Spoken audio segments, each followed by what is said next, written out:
El corazón tiene razones que la razón desconoce.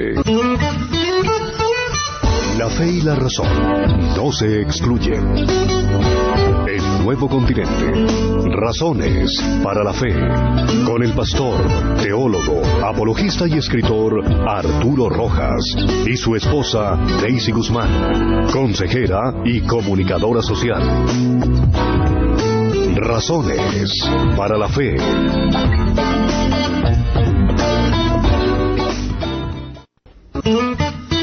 Buenas noches, de nuevo estamos con nuestra cita de todos los lunes y a partir de hoy a las 8 de la noche, aquí en la emisora Nuevo Continente.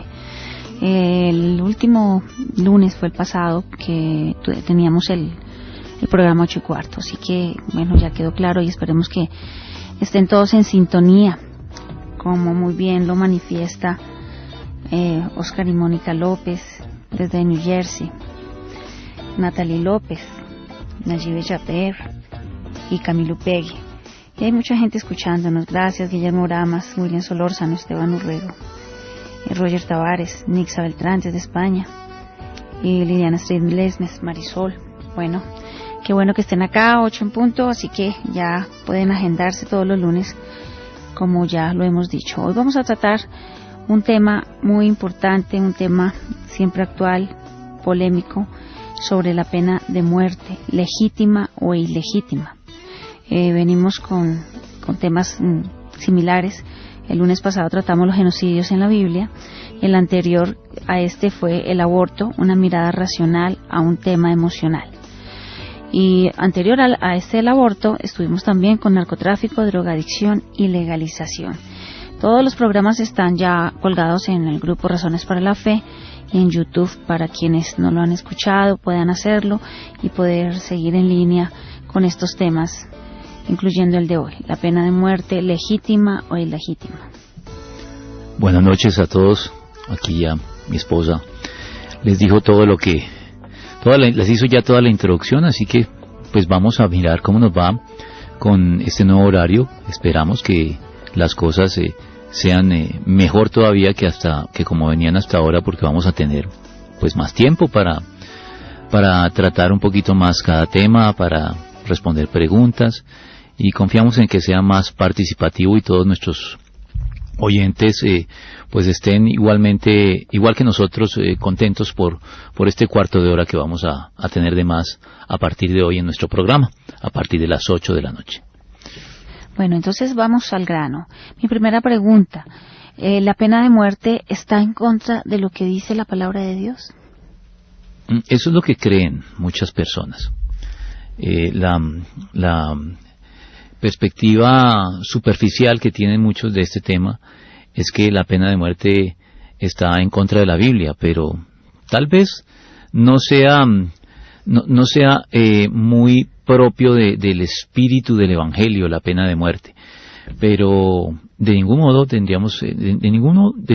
la Biblia está en contra de la pena de muerte, ni la pena de muerte es un tema que esté condenado como tal en la Biblia.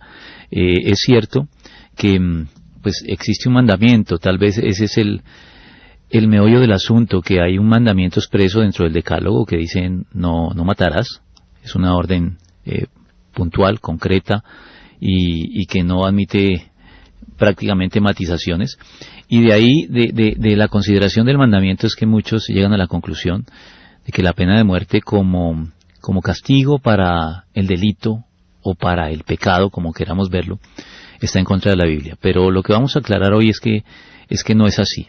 No hay realmente una prohibición a ultranza en la Biblia en contra de la pena de muerte. En contra del asesinato sí. Es que yo creo que aquí hay que diferenciar conceptos. Una cosa es el asesinato, el homicidio, y otra cosa es la pena de muerte. La pena de muerte, como bien lo indica su nombre, es una sentencia sobre un delito, es una medida judicial de castigo. Es una medida de justicia. Entonces no podemos igualar el asesinato o el homicidio, que es aquello que está incluido en el mandamiento, aquello que está prohibido expresamente en el mandamiento, con la pena de muerte tal y como se define este castigo. ¿Se puede ser cristiano y estar a favor de la pena de muerte? Basado en lo que acabo de decir, sí. Es posible ser cristiano y estar a favor de la pena de muerte. Tal vez no sea lo habitual, ¿no? Nosotros hemos tratado aquí temas polémicos como la legalización del consumo, del tráfico y del consumo de la droga. Y decíamos en esa oportunidad que la postura ideal por parte de la Iglesia siempre será estar en contra absolutamente tanto del consumo como del tráfico, por supuesto, y de todo lo que acompaña este comercio. Pero también decíamos que ante las circunstancias que se han dado y ante la imposibilidad a veces de elegir entre lo bueno y lo malo y no tener opciones buenas sino solamente malas, hay que elegir la menos peor, y decíamos que desde ese punto de vista un cristiano tal vez pueda argumentar a favor de la legalización de la droga si tiene claras las razones y la manera de llevarlo a cabo, ¿no? Creo que algo similar se aplica a el tema de la pena de muerte. Los cristianos en general yo sí creo que debemos estar en contra de la pena de muerte, que no va mucho con nuestra condición y con el ministerio que el Señor nos ha dado de la reconciliación, estar a favor de la pena de muerte. Pero eso no significa que si hay un cristiano o existen cristianos que estén a favor de la pena de muerte deban ser censurados por ello. Creo que hay en la Biblia suficiente justificación para que un cristiano pueda estar a favor de la pena de muerte y no tener que renegar al hacer eso de su fe en Cristo y de sus convicciones cristianas. Yo soy un convencido y creo que ahora lo vamos a dejar en claro de que se puede ser cristiano y estar a favor de la pena de muerte. Aclaro, a diferencia de lo que dije en relación con el tema de la drogadicción, que yo no estoy a favor de la pena de muerte, pero ya verán las razones por las cuales no estoy a favor de la pena de muerte, a diferencia de lo que comentaba, y que espero que los que no lo compartan me lo respeten en cuanto a la drogadicción, el tráfico y consumo de droga, que yo creo que en este momento sí deberíamos ensayar tal vez la legalización o la despenalización del consumo y el tráfico de droga, por las razones que expusimos en ese programa. Pero aquí sí aclaro, yo no estoy a favor de la pena de muerte, pero no censuro a ningún hermano en la fe que pueda estarlo. Sí. Entendería las razones. Es bueno que quien no haya escuchado el programa sobre narcotráfico y despenalización de la droga, pues de acuerdo a la afirmación que acabas de hacer, para que la gente pueda ver eso en contexto, ¿no? Y puedan de pronto tenerlas como el cuadro completo de por qué razón tú estabas de acuerdo con esto. Además, vale la pena también recomendar a nuestros oyentes de hoy que si no oyeron el programa anterior, el del lunes pasado, que era sobre los genocidios en la Biblia, que tiene mucha relación con de hecho, este tema salió de una pregunta, bueno, no salió de una pregunta, ya estábamos considerando darlo porque sabíamos que iban a quedar vacíos en la consideración del tema del lunes pasado y por eso había que tratar pero uno de nuestros oyentes, Guillermo Ramás, sí, él lo señaló de manera puntual y tuvimos que anticiparlo y decir que sí, estábamos considerando tratarlo hoy. Por lo tanto, para entender mejor el tema de hoy también es oportuno y conveniente complementarlo, escuchando el programa del lunes anterior que está colgado, como tú bien lo has dicho, en el grupo Razones para la Fe de Facebook. Sí, Guillermo Ramas nos ha dado los últimos dos temas. Y bueno, aquí estamos. Y aquí está de nuevo, Guillermo, ¿no? También está acá, sí, qué bien.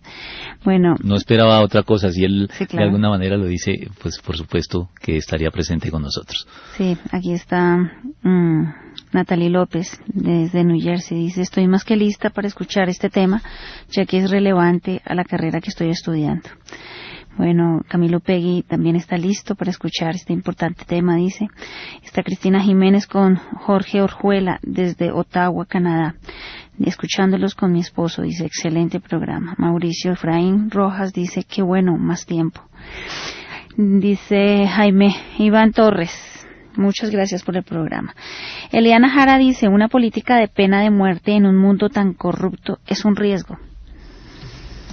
Sí, es un riesgo. Es un riesgo, esa es una de las razones por las cuales yo particularmente me opongo, ¿no?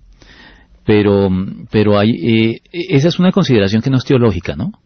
no es una consideración teológica. Yo pienso que antes de abordar ese tipo de temas que como el que está planteando una de nuestras oyentes, Eliana, yo creo que hay que aclarar desde el punto de vista teológico si es legítima o ilegítima la pena de muerte, antes de entrar en la consideración de otros aspectos que sí pueden jugar en contra de ella, a pesar de que teológicamente hablando, en estricto rigor, no podamos tampoco condenarla de manera abierta y concluyente. Entonces, ¿no es la pena de muerte contraria al mensaje de perdón y reconciliación en el Evangelio? Sí es contraria al ministerio que el Señor le ha dado a la Iglesia. Al mensaje de perdón y reconciliación que el Señor nos ha dado, sí, es contraria a ella. Guillermo está aquí haciéndonos un comentario, incluso dice, privar de la vida al culpable de un delito es privarlo de la oportunidad de arrepentirse, y es posible que así sea, ¿no? Es posible que, claro, mientras hay vida hay esperanza, dice un dicho por ahí, ¿no? Y mientras alguien está vivo, aún el más recalcitrante de los delincuentes, siempre nosotros podemos guardar la esperanza de que se arrepienta, porque pues en el Evangelio encontramos que en el último momento de la vida del Señor Jesús y de los dos condenados que se encontraban a su izquierda y a su derecha, uno de ellos se arrepintió, sí. Y el Señor no le impidió recibir el perdón, ni le dijo que ya había desperdiciado su vida, que era demasiado tarde, ¿no? Así que mientras hay vida hay esperanza, y eso aplica muy especialmente a la posibilidad de creer en Cristo para escapar de la condenación eterna. Entonces sí, desde esa óptica, si lo miramos desde esa óptica exclusiva del misterio de la reconciliación, de la obligación que los cristianos tenemos de predicar el perdón, siempre y cuando la gente se arrepienta, sí, y confiese su pecado, porque el perdón no se aplica a quien no se arrepiente y confiesa su pecado, sí, la pena de muerte sería contraria al mensaje del Evangelio. Pero el mensaje del Evangelio, como su palabra lo indica, son buenas nuevas.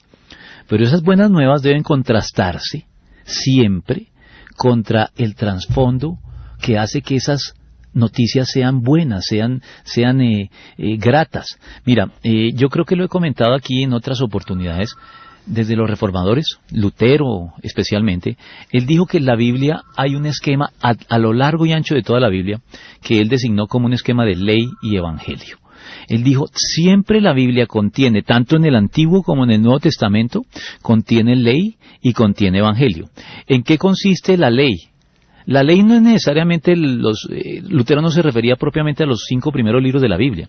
Él se refería a todo aspecto en la Biblia que busca hacernos conscientes de pecado y de la condenación que pende sobre nosotros por causa de nuestro pecado. Todo pasaje de la Biblia o de los sermones, porque Lutero se refería a ese esquema también. Él decía que ese esquema había que tenerlo siempre presente en los sermones. Lutero decía que si un sermón contenía solo ley y no evangelio, era un mal sermón y no cumplía el objetivo que debería cumplir, pero decía también que si un sermón tenía solo evangelio y no tenía ley, también era igualmente defectuoso. Él decía que todo sermón, así como la Biblia, debía contener ley y evangelio. Entonces, desde el punto de vista de la ley, que es la convicción, trae la convicción de pecado y el hecho de ser conscientes de que merecemos la muerte, ese aspecto de la ley no es contrario a la pena de muerte. Y la ley también es un elemento fundamental en la revelación bíblica. Así que, ampliando un poquito el alcance, sí, la respuesta es que si nos centramos solamente en el Evangelio, en la oferta de perdón y de misericordia que el Señor nos ofrece, entonces sí, la pena de muerte es contraria a ese aspecto particular del Evangelio, pero no es contraria a la Biblia, por las razones que iré exponiendo enseguida en la medida en que vayamos avanzando en el tema. Bueno, ok. Pero ¿no es cierto que en el Nuevo Testamento ya no se aplicaba la pena de muerte? No es tan exacto, fíjate. En el Antiguo Testamento, cuando tú me haces esta pregunta, pues está implícito lo que muchos de ustedes tal vez ya conocen y tratamos un poco en el programa anterior, pero que creo que debo volver a repetir ahora. Cuando tú me preguntas que en el Nuevo Testamento ya no se aplica la pena de muerte, se está presuponiendo que en el Antiguo sí se aplicaba. Y fíjate, ese es un aspecto que no he mencionado. La misma ley que contiene en el Decálogo una prohibición del asesinato, Sí, del homicidio, no matar. también tiene una cantidad de prescripciones que contemplan la pena de muerte para muchos delitos.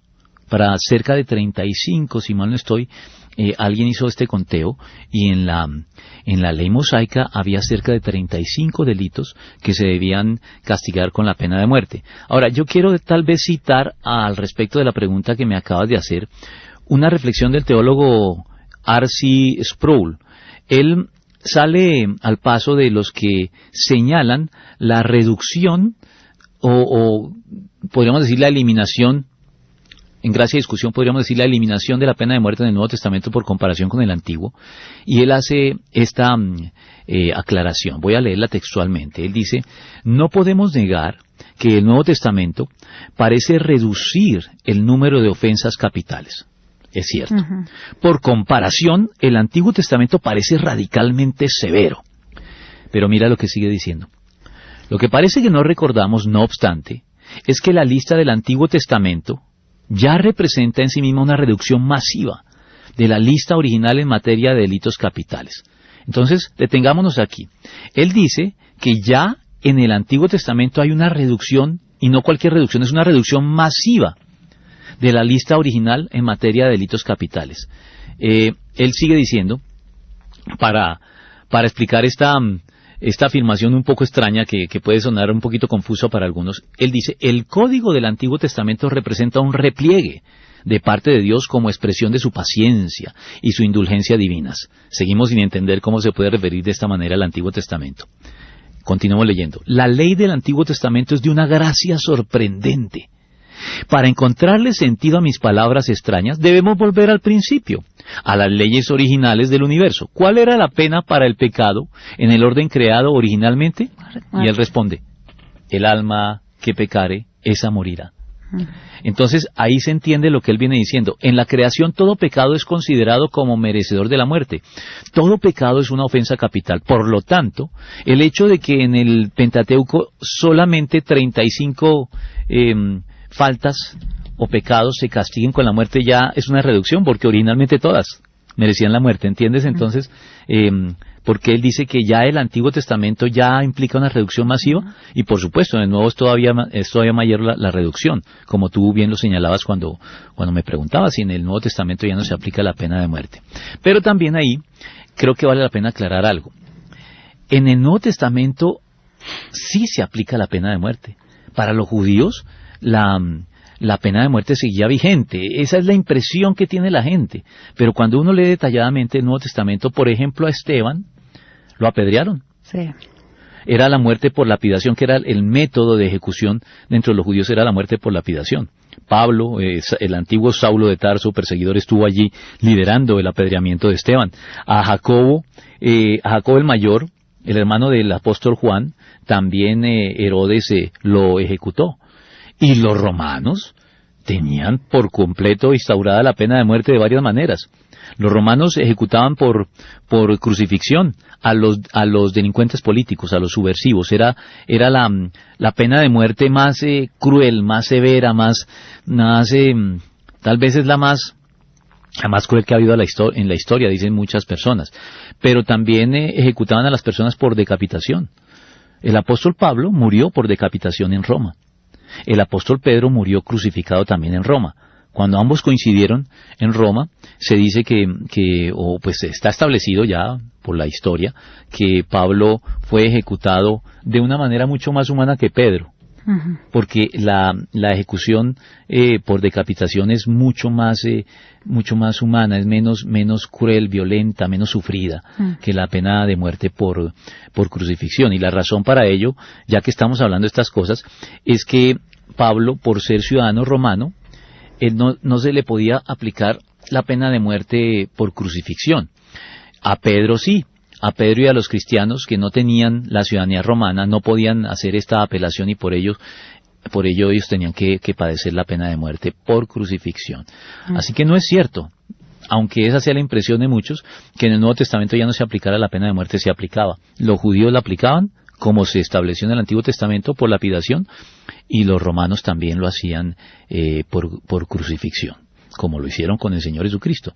Entonces no es exacto. lo que dicen ahora. La reducción sí se puede haber dado, así como se da en el Antiguo Testamento, en el Nuevo también la reducción es mucho más notoria, pero no desaparece, Sí. de ningún modo desaparece. Dice Mauricio Garzón, gracias pastor y a Nuevo Continente, reportando sintonía desde Suba.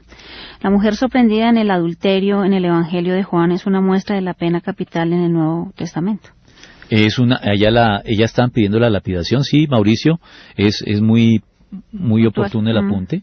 Sí, a la mujer sorprendida en el acto de adulterio le iban a apedrear. Y esa fue la prueba que le pusieron al Señor, justamente. Los fariseos vivían haciéndole preguntas capciosas al Señor para ponerlo a prueba, para ver si lo podían sorprender en alguna falta. Y él siempre salió avante con esa sabiduría que solamente puede tener Dios, porque en este caso, ¿qué era lo que sucedía en este caso? Cuando le plantearon al Señor Jesucristo qué hacer con la mujer sorprendida en el acto mismo de adulterio, lo estaban poniendo entre la espada y la pared. Cualquier cosa que dijera, lo iría a dejar mal parado, sí. y lo irían a señalar por cualquier respuesta que diera, porque las únicas dos respuestas que pues eran posibles en esa situación era: hay que apedrearla porque la ley lo dice, pero entonces sus detractores lo acusarían de carencia de misericordia. Es un Mesías inmisericorde, porque manda apedrear a la mujer sorprendida en el acto de adulterio. Claro, al hacerlo el Señor estaría honrando la ley, porque la ley decía que esto había que hacerlo. Si responde de la otra manera, dice, no, hay que perdonarla, entonces sus detractores igualmente lo señalarían como alguien que está violando la ley, que está incitando al pueblo a no cumplir las prescripciones de la ley ordenadas por Dios en el Antiguo Testamento. Entonces, cualquier salida parecía que dejaba al Señor mal parado. Era peligroso. Pero ¿qué fue lo que él hizo? Él sencillamente dijo: el que esté libre de pecado, que arroje la primera piedra. Y los dejó a todos desarmados. Son salidas magistrales que el Señor tuvo y que son de una sabiduría y de una enseñanza profunda de lo alto para todos los cristianos. Ya hoy la gente cita esas cosas y dice: el que esté libre de pecado que tire la primera piedra, y lo citan los inconversos, y ya se volvió una frase de dominio público. Pero nadie repara en que en el momento en que esa frase se pronunció por primera vez era una genialidad. Sí. Esa frase era una salida genial al dilema en el que pusieron al Señor. Sí, definitivamente. Sabiduría de parte de Dios. Jaime Van Torres dice: los principios de la doctrina de la guerra justa, citada en el anterior programa, ¿se puede aplicar al tema de la pena de muerte? Bueno, pues algo de ello se puede aplicar. Bueno, hay una base, y ya que lo preguntas o lo planteas, Iván, hay una base para la pena tanto para la pena de muerte como para la guerra justa. La base bíblica para la pena de muerte y para la guerra justa es la misma. Yo la mencioné cuando traté el tema de la guerra y la paz, y voy a volverlo a hacer. Está en Romanos 13. Es decir, es el papel que Dios ha delegado a las autoridades cumplir. Cuando el Señor habla del papel que las autoridades tienen que cumplir, Él lo describe de este modo. Eso está en Romanos capítulo 13. Voy a leerlo desde el versículo 1. Dice: todos deben someterse a las autoridades públicas, pues no hay autoridad que Dios no haya dispuesto. Así que las que existen fueron establecidas por Él. Por lo tanto, todo el que se opone a la autoridad se rebela contra lo que Dios ha instituido. Los que así proceden recibirán castigo. Porque los gobernantes no están para infundir terror a los que hacen lo bueno, sino a los que hacen lo malo. ¿Quieres librarte del miedo a la autoridad? Haz lo bueno y tendrás su aprobación. Y aquí está el meollo de a lo que quiero llegar. Pues está al servicio de Dios para tu bien, pero si haces lo malo, entonces debes tener miedo. No en vano lleva la espada, pues está al servicio de Dios para impartir justicia y castigar al malhechor. Entonces este cuarto versículo del capítulo 13 de Romanos es el que brinda fundamento tanto a la pena de muerte como castigo de los delitos que se cometen por parte de la autoridad civil, como a la doctrina de la guerra justa, porque lo que la doctrina de la guerra justa hace es transponer este principio de las autoridades a la represión de la maldad de las naciones. Entonces, la doctrina de la guerra justa lo que de alguna manera hace es habilitar a una nación o a una coalición de naciones para ejercer el poder de la espada, que implica pues la muerte, poder ejecutar a alguien, ejercer el poder de la espada contra el que hace lo malo. Entonces, la doctrina de la guerra justa afirma que se debe incluso recurrir a la guerra si se trata de detener a un tirano que está ejerciendo su crueldad en todo su jurisdicción o su campo de dominio, de acción. Sí, entonces, sí es cierto, la doctrina de la guerra justa guarda relación con esto, pero recuerda una cosa, la pena de muerte es algo que estamos considerando dentro de la sociedad civil, dentro del ordenamiento jurídico de una nación, no necesariamente dentro del contexto de la guerra. Son dos contextos diferentes, aunque la raíz que justifica tanto la guerra justa como la pena de muerte es el papel que Dios ha asignado a las autoridades. Cuando habla que tienen la espada, y que lo tienen por delegación de Dios. No en vano lleva la espada, pues está al servicio de Dios para impartir justicia y castigar al malhechor. Iván, el programa de la Guerra y la Paz está colgado en YouTube en Razones para la Fe, si lo quieres escuchar, que tiene que ver con tu pregunta. ¿No es la pena de muerte un acto cruel e inmisericordia? Aparentemente. Yo creo que la pena de muerte es un hecho muy efectista, genera un efecto en la gente que nos hace pensar siempre que la pena de muerte es cruel e inmisericordia. Y tal vez, cuando me preguntas que si es cruel e inmisericordia, tenga que decirte, no es un acto cruel, o no debe serlo. No debe serlo, pero sí es un acto de misericordia. ¿Cómo es posible que yo sostenga, se preguntarán los oyentes, que no es un acto cruel, pero sí es un acto de misericordia? Porque no es lo mismo. Un acto cruel es un acto innecesariamente violento. Eso es un acto cruel. Y la pena de muerte, si se aplica bien, no tiene por qué ser cruel. Fíjate que lo que te acabo de decir, que hay diferencias en los métodos de ejecución, en los patíbulos a lo largo de la historia ha habido diferencias. Y por ejemplo, hoy la pena de muerte se aplica en algunos países, se sigue aplicando en Estados Unidos, incluso hay estados norteamericanos que después de que casi llegó a desaparecer, volvieron a implementarla y hoy está instituida en varios de los estados de la nación norteamericana. Y se trata de llevar a cabo de manera lo más humana posible. Por ejemplo, la pena de muerte por inyección letal. Es una pena de muerte que trata de evitar el máximo sufrimiento de la persona, pero ejecutar el castigo de la manera más limpia posible, si se puede hablar de esta manera. Así que no necesariamente la pena de muerte tiene que ser cruel. Me parece que la pena de muerte por crucifixión sí era innecesariamente cruel. Tal vez la pena de muerte más innecesariamente cruel es la pena de muerte por crucifixión. La guillotina, fíjate que sigue siendo una pena de muerte tal vez muy humana, porque no hay prácticamente sufrimiento, bueno, aparte del estrés y de la tensión y por supuesto de todo lo que precede al momento de la ejecución. Obviamente ahí hay mucha angustia y todo lo que uno pueda imaginarse, pero desde el punto de vista físico no es muy rápida. Te decapitan de manera limpia, mucho más limpia que como se llevaba a cabo en la antigüedad, cuando los verdugos mismos tenían que ejecutar la decapitación. O la horca. Entonces, sí, la horca también ha sido otro patíbulo que tiene su historia también entre muchos pueblos. Entonces, no necesariamente tiene que ser cruel. Puede ser un acto muy, muy limpio y que evita al máximo, hasta donde sea posible, el sufrimiento al condenado. Pero inmisericordia sí es. Inmisericordia, ¿por qué? Porque la misericordia se define como no darle a una persona el castigo que se merece. Entonces, si vamos a mirar la pena de muerte desde esa óptica, sí no puede ser, no es misericordiosa, porque la pena de muerte es justa.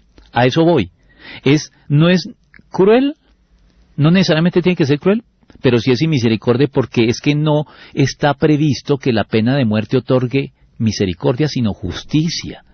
Eso es lo que la pena de muerte busca establecer. La misma justicia a la que el Señor se refirió en el Antiguo Testamento con la conocida ley del talión, que todos conocemos muy bien. Es una justicia exacta. De justicia. Ojo por ojo, mano por mano, diente por diente, vida por vida. Eso es justicia estricta. Entonces, eso es lo que la pena de muerte busca brindar, justicia. Por lo tanto, sí, no es misericordia. No otorga de ningún modo misericordia, otorga estricta justicia. Por lo general, en todas nuestras legislaciones, el delito o los delitos que se castigan con la pena de muerte son los homicidios, los homicidas seriales o los crímenes de lesa humanidad, cosas que uno dice definitivamente hay una proporción entre el castigo y entre el delito cometido. Es una proporcionalidad que lo que establece es justicia, pero no misericordia. Justicia justa. Bueno, el tema en el que nos ocupamos hoy es la pena de muerte legítima o ilegítima. Tenemos a Enrique Guzmán en sintonía, Oscar Mauricio Archila, Manuel Rodríguez. Qué bueno que nos acompañen. Hay un comentario de Guillermo Oramas, un doble comentario, te los voy a leer ambos. ¿Quién levantará la primera piedra? ¿Quién será el verdugo? Me parece contrario al espíritu cristiano tomar esa iniciativa. Y la segunda dice así: dejando de lado a los judíos, ¿hay algún ejemplo concreto de pena de muerte aplicada por cristianos? Bueno, ¿quién levantará la primera piedra? Creo que eso le corresponde a la autoridad del caso si la pena de muerte se ha establecido, ¿no? Lo que debemos entender aquí es que la pena de muerte es un asunto que concierne a las autoridades civiles, es decir, a las autoridades que no son confesionales. Recordemos que uno de los grandes avances que se ha logrado en la modernidad es la separación entre la Iglesia y el Estado. Entonces, los estados, el gobierno como tal, aunque esté formado por cristianos, aunque en él participen y sean determinantes incluso los cristianos o no lo sean, el Estado es laico. Es decir, el Estado no suscribe una religión. Los Estados no son confesionales y las autoridades del Estado deben tener ese mismo estatus. No pueden ser confesionales. Entonces, por supuesto que cuando Guillermo plantea quién levantará la primera piedra, pues no seré yo como cristiano quien lo hará.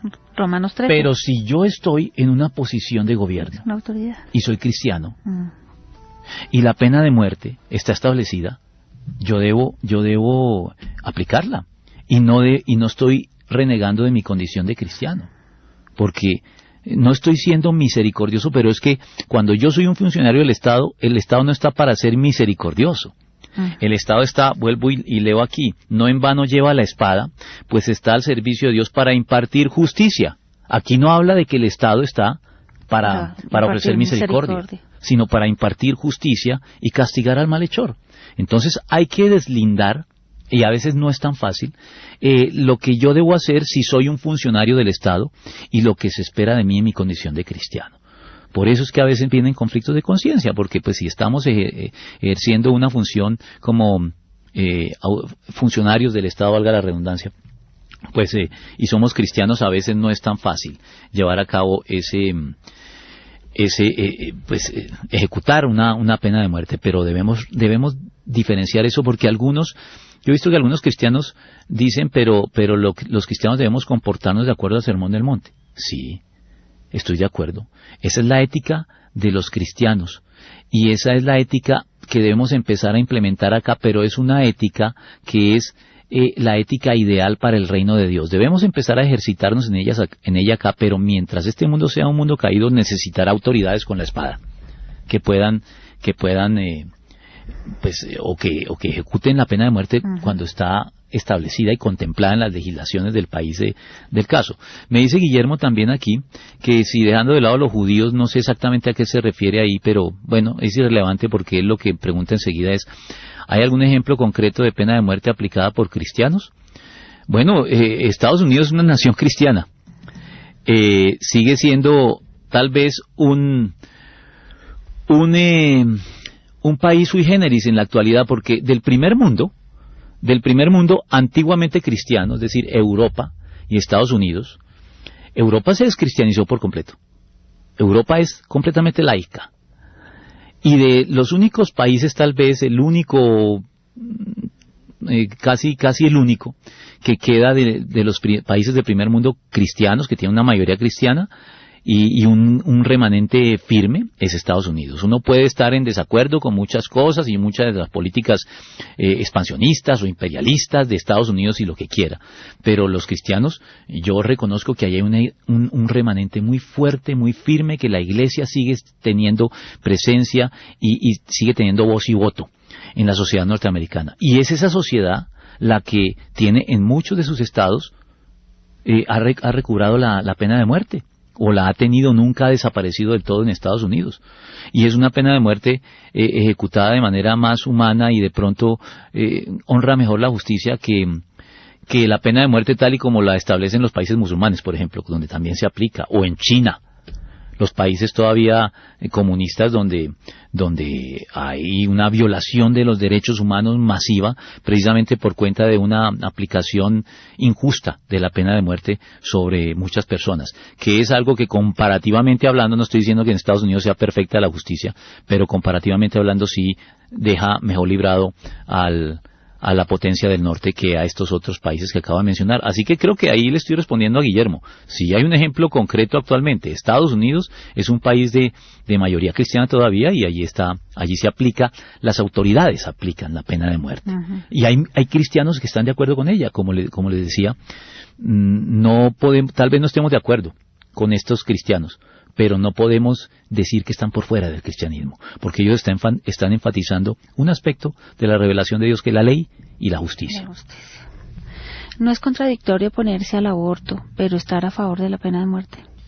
Ese es uno de los señalamientos que algunos nos lanzan al rostro a los cristianos, nos dicen que nosotros somos contradictorios, porque nos oponemos al aborto, en nombre de la sacralidad de la vida, nos oponemos al aborto, pero muchos de los que se oponen, o algunos de los que se oponen al aborto, están a favor de la pena de muerte, que entonces eso es una contradicción. No necesariamente, yo creo que la contradicción es la de ellos. La contradicción es la de quienes piensan que se puede estar a favor del aborto y en contra de la pena de muerte. ¿Y por qué lo digo? Porque en el aborto estamos oponiéndonos a la muerte de los inocentes, por favor. Es algo muy diferente. Es que son niños no nacidos que no han cometido ningún delito, no han hecho nada que los haga merecedores de la muerte. Entonces, no es contradictorio estar en contra del aborto, porque estamos en contra planteémoslo en estos términos, estamos por supuesto en contra de la pena de muerte, y en eso ningún cristiano puede tener una posición diferente para los inocentes. ¿Cómo vamos a estar de acuerdo con la pena de muerte para los inocentes? Otra cosa es estar de acuerdo con la pena de muerte para los culpables, para un asesino serial, para un terrorista, qué sé yo, que ha cegado cientos de vidas en muchos casos. Esos son casos en los cuales estamos hablando de alguien que en justicia estricta, merece morir. Y Dios ha delegado el ejercer y el dictar sentencias sobre esos casos, incluso pues sentenciando a la persona a la pena de muerte. Eso es parte de las atribuciones que Dios le da a la autoridad. Así que yo no creo que sea contradictorio. Esto es un argumento trivial, superficial, que cuando uno lo mira con algo de detalle se cae como un castillo de naipes. No hay contradicción entre oponerse al aborto, pero estar a favor de la pena de muerte. Me parece que hay contradicción más bien entre oponerse a la pena de muerte y estar a favor del aborto, que es lo que hacen muchos de los librepensadores de hoy. De las personas que dicen, no, nosotros estamos en contra de la pena de muerte, eso es inhumano, pero esas mismas personas están a veces a favor del aborto. Eso sí me parece absolutamente contradictorio. Okay. Manuel Rodríguez dice, dentro del marco de la proporcionalidad del delito y el principio de la retribución, si no estoy mal, expuesta en la Edad Media por San Agustín, ¿la pena de muerte puede ser alternativa a ciertos delitos extremos?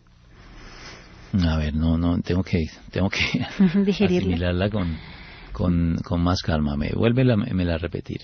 Bueno, dice, dentro del marco de la proporcionalidad del delito y el principio de la retribución, él apunta que se fue expuesto esta teoría en la Edad Media por San Agustín, la pena de muerte puede ser alternativa a ciertos delitos extremos.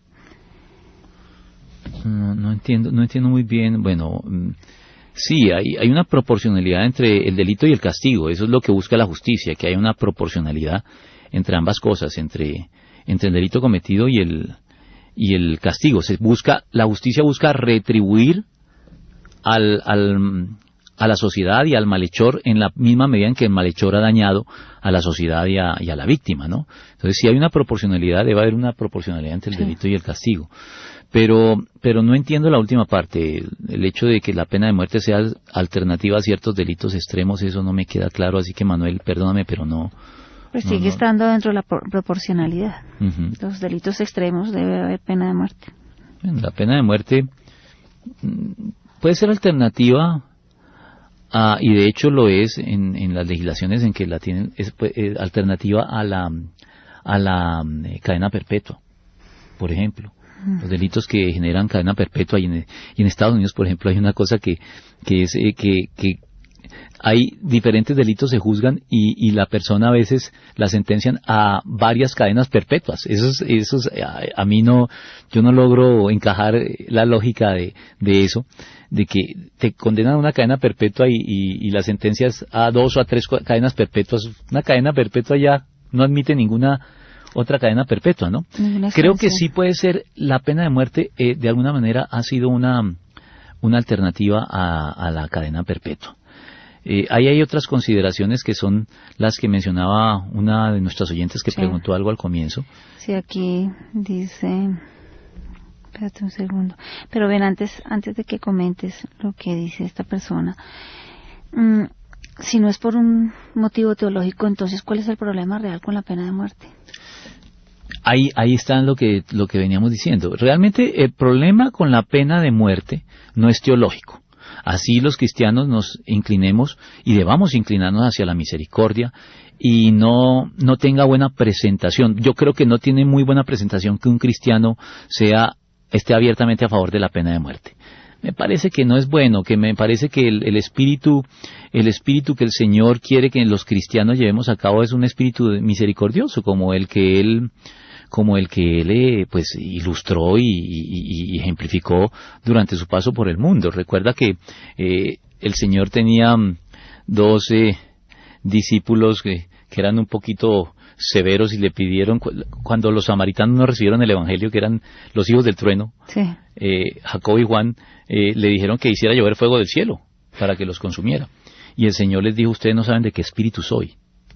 Ustedes deben entender que ese tipo de acciones ya en el Nuevo Testamento deben ser, si no eliminadas del todo por parte de la Iglesia, sí por lo menos reducidas a su mínima expresión, porque precisamente el Evangelio debe caracterizarse por la misericordia. Entonces, por eso digo que no tiene tan buena presentación que un cristiano esté a favor de la pena de muerte, pero no se le puede condenar si lo está. El problema real con la pena de muerte entonces no es teológico, es más bien de tipo político, de tipo económico, de tipo social. Hay otras consideraciones que hay que tener en cuenta allí. Ahora sí creo que podemos mencionar lo que nuestra oyente había dicho, porque eso viene muy al caso. Sí. ¿Qué era lo que decía? ¿Me lo recuerdas ahora si lo tienes por ahí a la mano? Sí, dice... Sí, aquí lo tengo. Sí. Una política de pena de muerte en un mundo tan corrupto es un riesgo. Exactamente. Eliana Jara dice esto. Exactamente, Eliana. Ahí es un riesgo, pero no porque teológicamente esté mal, sino porque nuestras sociedades son tan imperfectas que establecer la pena de muerte, el riesgo de la pena de muerte, es que se pueda propiciar acciones de injusticia, actos injustos que no tienen reversa, que no se pueden resolver de ningún modo, porque a la persona que se le ejecuta, si después se le descubre que no era culpable, ¿cómo se le resarce? No hay manera de hacerlo. Entonces, en ese sentido sí, puede ser una patente de corso para que el Estado termine utilizando la pena de muerte de manera injusta. Es decir, si no hay un sistema jurídico sólido, bien estructurado, que tenga un buen margen de garantías para ofrecer justicia, creo que debemos oponernos abiertamente. Por ejemplo, en Colombia me parece que por esas consideraciones en Colombia nunca se debería considerar la pena de muerte. Aquí hay tantos inocentes condenados y culpables absueltos que imponer la pena de muerte sería un gran problema, porque podría ser una manera de ejecutar a gente inocente. Pues ya hay falsos positivos. Por ejemplo, bueno, sí, ya que lo mencionas, sí, los falsos positivos. Eso si se lleva a cabo eso, imagínate lo que puede ser con la pena de muerte como un recurso, una herramienta para eliminar a los adversarios políticos, por ejemplo. Eso no debe existir en este país. Por eso es que creo que en Estados Unidos, que es una sociedad más avanzada jurídicamente que nosotros, no es perfecta, también hay actos de injusticia y también por cuenta de la pena de muerte seguramente ha habido muchos actos de injusticia ya, pero comparativamente hablando, siempre establezco una comparación. Comparativamente hablando, pues ellos están en mejores condiciones que nosotros para implementar la pena de muerte. Guillermo Ramas dice, pastor, me refería a los cristianos en el Nuevo Testamento. No veo tan clara la línea para apoyar la pena de muerte desde el contexto del Evangelio. Bueno, en el Nuevo Testamento no hay, por parte de los cristianos no, es que el Nuevo Testamento no cubre mucho tiempo de la historia de la Iglesia, ¿no? Habría que investigar en la historia, pero Hechos de los Apóstoles, pues es un libro que narra la historia de la Iglesia hasta el año 40, 50 después de Cristo, 60 máximo, y creo que pues ahí no hay ninguna pena de muerte ejecutada por cristianos, entre otras cosas porque pues no se nos dice nada de cristianos en posiciones de gobierno, ¿no? Hechos de los Apóstoles nos habla de los evangelistas y de la Iglesia en general, pero no nos dice de cristianos en las posiciones de gobierno. Habría que hacer una investigación histórica teniendo este tema como criterio de investigación. Mirar en la historia de la Iglesia primitiva, en el Imperio Romano, que rápidamente terminó convirtiéndose al cristianismo, por lo menos un buen número de los miembros del Imperio Romano se convirtieron al cristianismo, investigar cuántos de ellos se desempeñaron como funcionarios públicos y las decisiones que hubieran podido tomar al respecto de la pena de muerte, si desde esa época la objeción de conciencia podía argumentar. No creo que un funcionario público pueda argumentar la objeción de conciencia para no ejecutar una pena de muerte, pero no, habría que investigarlo. Bueno, Manuel Rodríguez aclara también, dice, estoy de acuerdo que para implementar la pena de muerte se necesita un ordenamiento jurídico fuerte, el cual nuestro país no tiene. Esas eran las consideraciones que dice en cuanto a los delitos extremos, se refería a delitos atroces como la violación en serie, actos de genocidio, entre otros. Esos son los delitos en los cuales la pena de muerte no puede ser considerada como un acto injusto. Es justicia estricta lo que estamos aplicando allí. Así que, pues, estas son las consideraciones de tipo social, de tipo económico. También se discute, por ejemplo, eso es algo también que no entiendo muy bien, pero en alguna oportunidad leía un artículo que decía que una de las consideraciones para desmontar la pena de muerte en algunos de los estados norteamericanos eran consideraciones de tipo económico. El costo que implicaba las penas de muerte. A mí, yo eso no lo entendí, porque a mí me parece que... costosas? No, pues eso es lo que yo no entiendo, toda la infraestructura que se requiere. A mí me parece que, por ejemplo, una condena de cadena perpetua, pues implica mucho más costos, porque es sostener por cuenta del Estado a un condenado, no sé cuánto valga tener a alguien en prisión al año, y esto es indefinidamente hasta que la persona muera por muerte natural. No sé, pero alguna vez leí en Guy Sorman, que es un periodista francés, que hacía una investigación de eso y argumentaba en su libro que en algunos de los estados de la Unión Norteamericana se había desmontado la pena de muerte, no por razones teológicas, sino por razones económicas, porque parece que implicaba un costo muy alto. Bueno, esas son...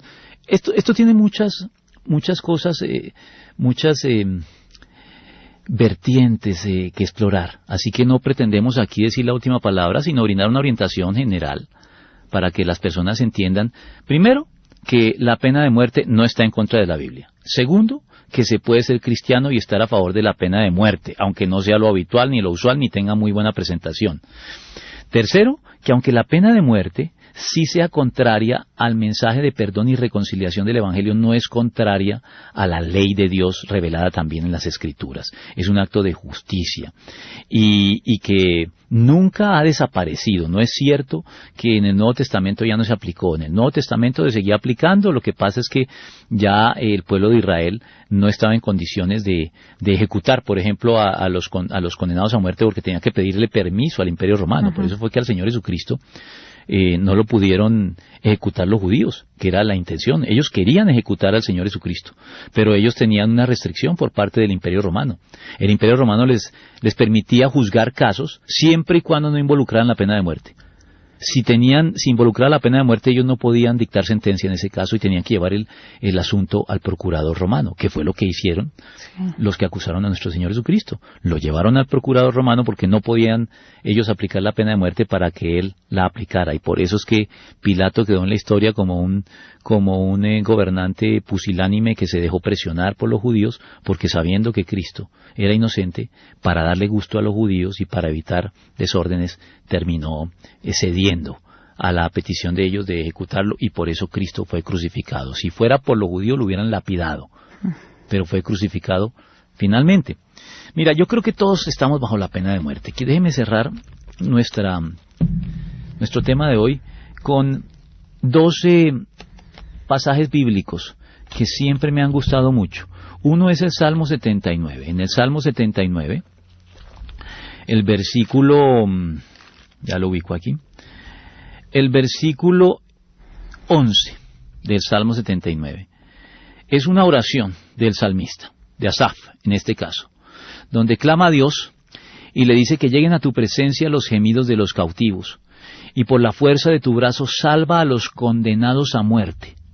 Habla de condenados a muerte, es decir, personas que están con la sentencia de la pena de muerte sobre ellos. ¿Quiénes son estos personajes? ¿Sabes quiénes son? Todos nosotros. Somos todos nosotros los que estamos condenados a muerte. Lo que pasa es que, como les decía en el tema pasado, nos acostumbramos a la pauta de misericordia de Dios y la damos por sentada. Pero resulta que desde que cometemos el primer acto consciente deberíamos haber sido ejecutados de manera sumaria en el acto. Porque las reglas no han cambiado. El Señor dijo: la paga del pecado es muerte. Entonces, ¿qué sucede con la humanidad? Toda la humanidad está, para utilizar una figura muy gráfica, está como en una gran fila esperando el momento de la ejecución. Todos estamos condenados a muerte. Todos los días vemos que la naturaleza lleva a cabo la sentencia sobre muchas personas. Las funerarias todos los días tienen trabajo en todos los países.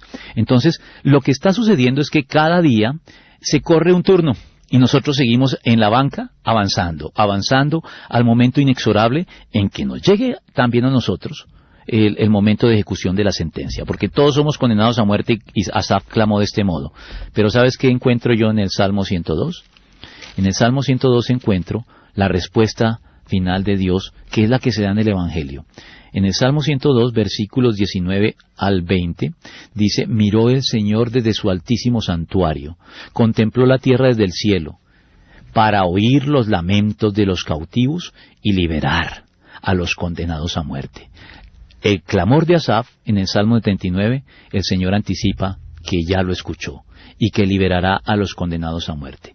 ¿Cómo los libera? El Evangelio. El Evangelio nos libera, porque ya los que estamos en Cristo ya no participaremos de la muerte definitiva, que es la muerte segunda. que es la separación definitiva de Dios. Por misericordia. En el peor de los casos, los cristianos padeceremos la muerte física, pero la muerte segunda, la muerte definitiva, ya el Señor nos sacó de la fila. Nos llegó la noticia del indulto. Nosotros hemos sido indultados y se nos ha dicho, pónganse de pie de esa banca. Ustedes ya no pertenecen a ella, den el espacio a los que no se arrepienten, porque ustedes ya han sido indultados. El Señor escuchó el clamor de los condenados a muerte y vino a liberarlos. Lo hizo en el Evangelio, pagando él la pena que nosotros debíamos haber pagado al morir en la cruz por nosotros. Qué bonito final. Bueno, nos despedimos con estas palabras tan lindas de la Biblia y nos vemos el próximo lunes. Nos oímos 8 de la noche. Un abrazo. No lo olviden, ya estamos a las 8 y que Dios los bendiga. El corazón tiene razones que la razón desconoce. La fe y la razón no se excluyen. El nuevo continente. Razones para la fe. Con el pastor, teólogo, apologista y escritor Arturo Rojas y su esposa Daisy Guzmán, consejera y comunicadora social. Razones para la fe.